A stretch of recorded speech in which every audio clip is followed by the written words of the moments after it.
और चलिए अब आपको सीधा लिए चलते हैं बदायूं, जहां पर मुख्यमंत्री योगी आदित्यनाथ संबोधित कर रहे हैं। हरि लाल की, कृष्ण कन्हैया की, जय श्री राम, जय जय श्री राम। मंच पर उपस्थित मध्य प्रदेश के लोकप्रिय मुख्यमंत्री डॉक्टर मोहन यादव जी, भारतीय जनता पार्टी के क्षेत्रीय अध्यक्ष पश्चिमी क्षेत्र श्री सत्येंद्र सिसोदिया जी, प्रदेश उपाध्यक्ष विधान परिषद सदस्य श्री सत्यपाल सिंह सैनी जी, माननीय सांसद श्रीमती संघमित्रा मौर्य जी, पूर्व मंत्री श्री सुरेश राणा जी, प्रदेश उपाध्यक्ष दिनेश शर्मा जी, जिलाध्यक्ष संभल श्री हरेंद्र सिंह चौधरी जी, पूर्व विधायक श्रीमती पुष्पा यादव जी, पूर्व विधायक गुन्नौर श्री अजीत यादव राजू जी,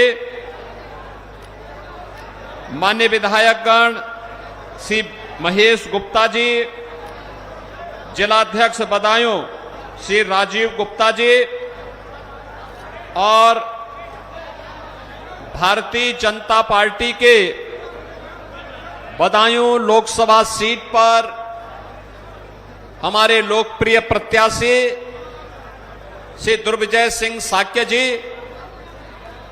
गुन्नौर और बदायूं लोकसभा क्षेत्र से जुड़े हुए मेरे सभी उपस्थित बहनों और भाइयों, इस पावन धरा को जो वीर भूमि है, अन्नदाता किसानों के परिश्रम की भूमि है, ऐसी पावन धरा को कोटि कोटि नमन करते हुए मैं आप सबका हृदय से अभिनंदन करता हूं। बहनों और भाइयों, लोकसभा चुनाव 2024 तीसरे चरण के चुनाव की दिशा से आप सब कमर कसकर के तैयार हैं। आपका उत्साह इस बात का साक्षी है और आपका आह्वान करने के लिए इसीलिए मैं यहां पर आया हूं। बहनों और भाइयों, मैं आज देख रहा था कांग्रेस और समाजवादी पार्टी का जो एक गठबंधन है, यह देश के अंदर अलग अलग लोगों से मिलकर के चुनाव लड़ रहा है। उनका कोई उद्देश्य नहीं, देश के हित में नहीं है, विकास के लिए नहीं है, लोक कल्याण के लिए नहीं है, सुरक्षा के लिए नहीं है। एक ही उद्देश्य है कि भारत के हितों को कैसे चोट पहुंचाई जाए। और इसलिए सपा और कांग्रेस के गठबंधन को दिया जाने वाला वोट यह ऐसे ही है जैसे किसी अनाड़ी के हाथ में ट्रैक्टर पकड़ा करके कहा जाए कि चलाओ, और वो भीड़ भाड़ वाली जगह पर चला दे तो क्या करेगा वो, और ट्रैक्टर से न जाने कितने लोगों को मार डालेगा। ऐसे स्थिति इन लोगों की है। ये जो दो लड़कों की जोड़ी बनी है ना, ये जिंदगी भर लड़के ही बने रहेंगे। बहनों और भाइयों, मोदी जी के नेतृत्व में हमने बदलते हुए भारत को देखा है। एक ऐसा भारत जो साफ स्पष्ट यानी फर्क साफ करता है 2014 के पहले का भारत और 2014 के बाद का भारत। 2014 के पहले का भारत, देश में अविश्वास का माहौल था, असुरक्षा की भावना थी, अन्नदाता किसान आत्महत्या कर रहा था, नौजवान पलायन कर रहा था, बेटी और व्यापारी दोनों असुरक्षित थी, अराजकता का सा माहौल था, आतंकवाद चरम पर था, बम विस्फोट कहीं भी हो जाते थे, नक्सलवाद तेजी के साथ पांव फैला रहा था, देश की सीमाएं सुरक्षित नहीं थी और दुनिया में भी भारत का कोई सम्मान नहीं था। 2014 के बाद का भारत दुनिया में भारत का सम्मान बढ़ा है, देश की सीमाएं सुरक्षित हुई हैं। आज कोई दुश्मन भारत की सीमा का अतिक्रमण नहीं कर सकता और बम विस्फोट नहीं होते। आतंकवाद, नक्सलवाद पर नियंत्रण किया जा चुका है। बहनों और भाइयों, अब तो पटाखा भी थोड़ा जोर से फट जाए ना तो पाकिस्तान पहले सफाई देता कि नहीं मेरा हाथ नहीं है, क्योंकि इसे मालूम है कि अगर समय रहते सफाई नहीं दी तो कहीं लेने के देने न पड़ जाएं। ये नया भारत है, कोई थप्पड़ मारेगा तो थप्पड़ लगने के पहले ही जोरदार घूंसे से उसका जबड़ा तोड़ करके फेंक देगा। और इसीलिए इस नए भारत से अब इसकी सामर्थ्य और शक्ति के बल पर कोई दुश्मन भारत को आंख नहीं दिखाता है, बल्कि भारत के सामने आज दुनिया नतमस्तक है। और इसलिए बहनों भाइयों, जो भारत हमें आज मोदी जी के नेतृत्व में सुरक्षा और सम्मान दे रहा है, वही भारत आज विकास के बड़े बड़े कार्य कर रहा है। आप देखो ना, गंगा एक्सप्रेसवे तो यही बन रही है। 94 से 95 किलोमीटर अकेले बदायूं जिले में है। और बहनों और भाइयों, इस एक्सप्रेसवे से यहां की इकोनॉमी में बहुत वृद्धि होने वाली है। यहां के लाखों नौजवानों के लिए नौकरी और रोजगार की संभावनाएं बनेंगी, किसानों की आमदनी बढ़ेगी और उद्योग लगेंगे, तो यहां पर व्यापार और उद्योग को भी एक नया माहौल मिलने वाला है।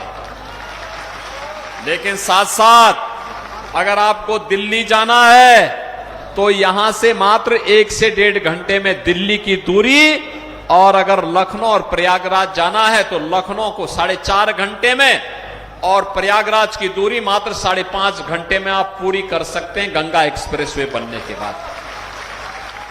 बहनों और भाइयों, यह है नया भारत। और नए भारत के रूप में विकास के कार्य केवल एक्सप्रेसवे तक नहीं है, हाईवे बन रहे हैं, बिजली मिल रही है, हर घर बिजली भी है तो हर घर नल की योजना भी है, हर घर उज्ज्वला योजना की भी है, हर गरीब के सिर को ढकने के लिए आवास भी है, और किसान को किसान सम्मान निधि भी है, गरीब के लिए राशन भी है, तो बीमार के लिए दवा भी है। यानी दवाई भी, आप सोचो 80 करोड़ लोग भारत के अंदर फ्री में राशन प्राप्त कर रहे हैं, 80 करोड़ लोग। और पाकिस्तान की आबादी कितनी है? 23 करोड़। 23 करोड़ लोग वहां भूखों मर रहे हैं।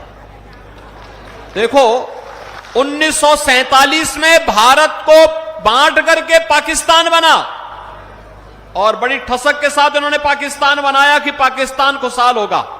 आबादी कम गई, क्षेत्रफल ज्यादा गया पाकिस्तान में, लेकिन बहनों और भाइयों, आज पाकिस्तान में 23 करोड़ की आबादी भूखों मर रही है। 1 किलो आटा के लिए ऐसे लड़ते हैं जैसे गली में आप बहुत सारी चीजों को देखते होंगे, लड़की एक रोटी के टुकड़े के लिए लोग गली में बहुत सारे जीव भिड़ते हैं, ऐसे पाकिस्तान में 1 किलो आटा के लिए लोग भिड़ते हैं।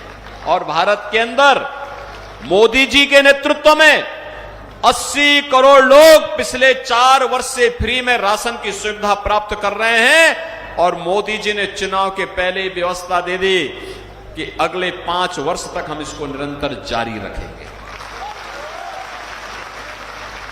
60 करोड़ लोगों को 5 लाख रुपए की आयुष्मान भारत की सुविधा।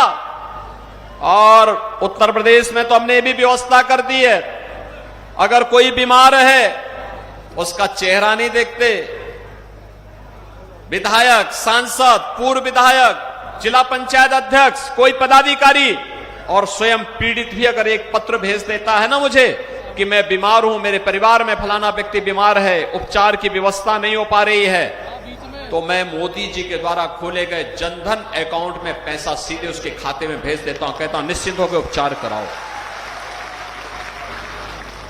50 करोड़ गरीबों के खाते खोले हैं जनधन अकाउंट के। जो पहले कमीशन खोरी होती थी सपा, बसपा और कांग्रेस की सरकार में, आज जनधन अकाउंट ने उस कमीशनखोरी को पूरी तरह बैन कर दिया है। बहनों और भाइयों, 12 करोड़ किसानों को किसान सम्मान निधि मिल रहा है। 12 करोड़ गरीबों के घर में शौचालय बन गया है।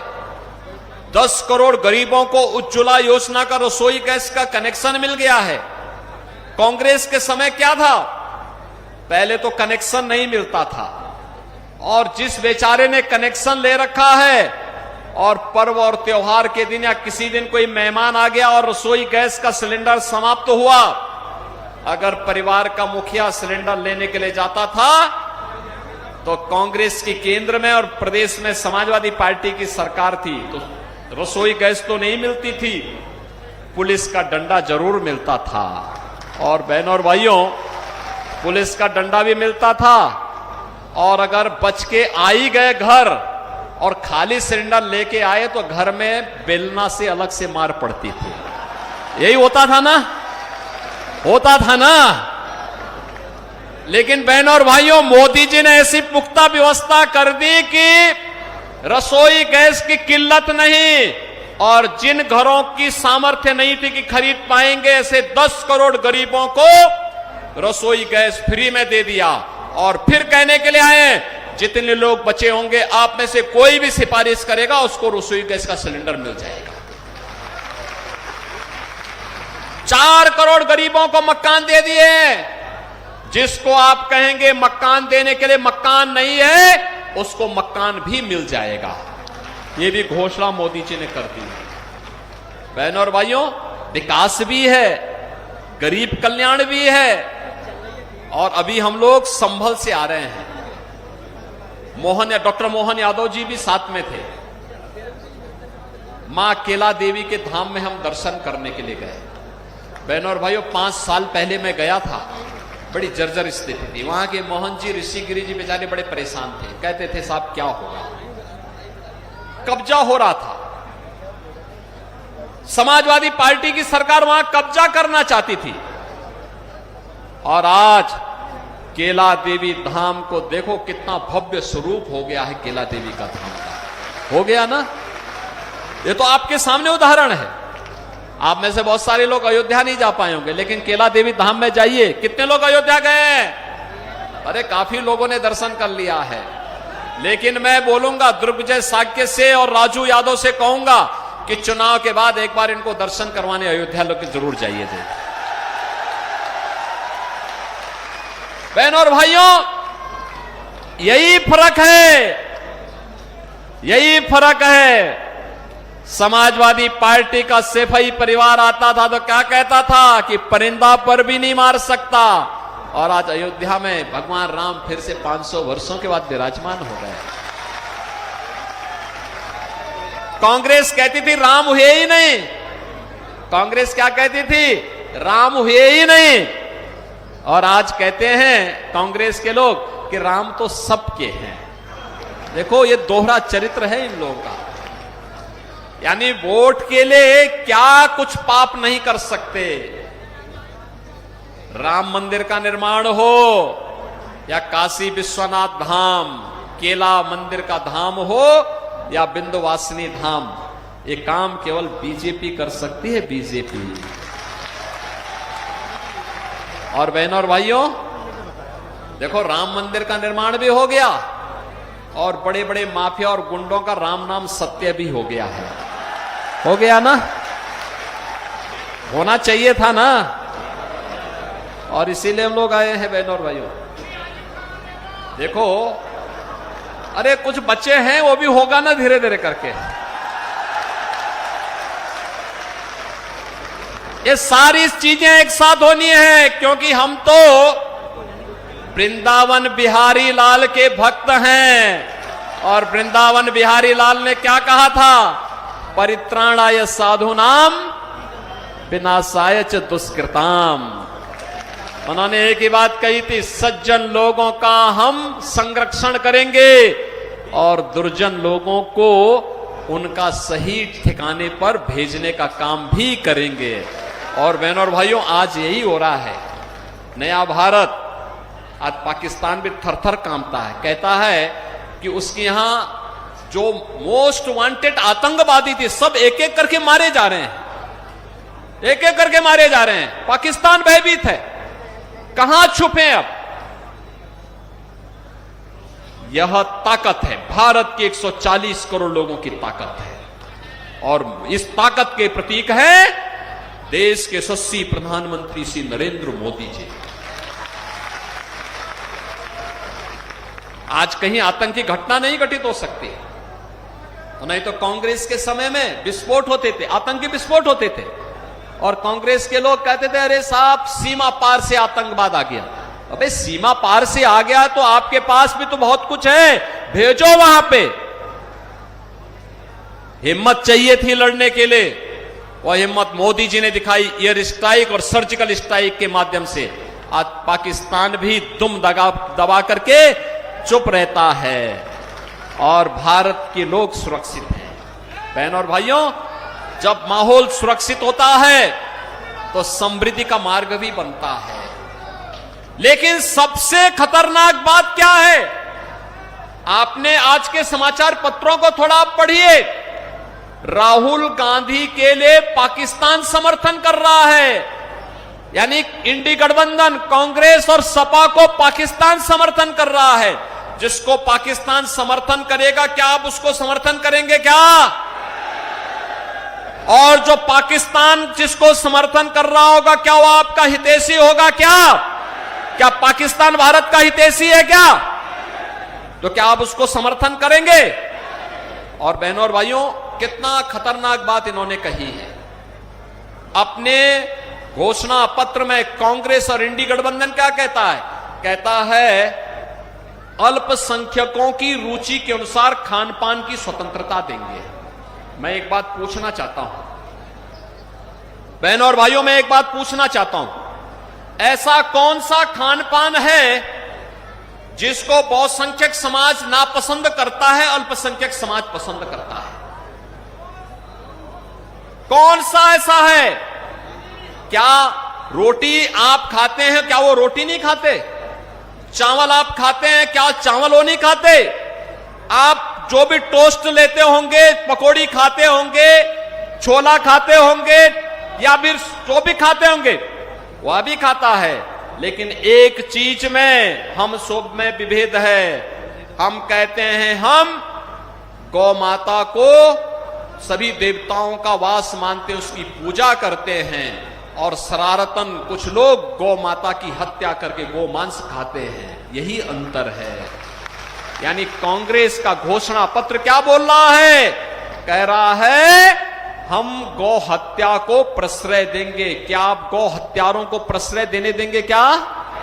गौ हत्या होने देंगे क्या? क्या नरक के द्वार खोलेंगे क्या? और कांग्रेस के इस पाप में भागीदार बनेंगे क्या?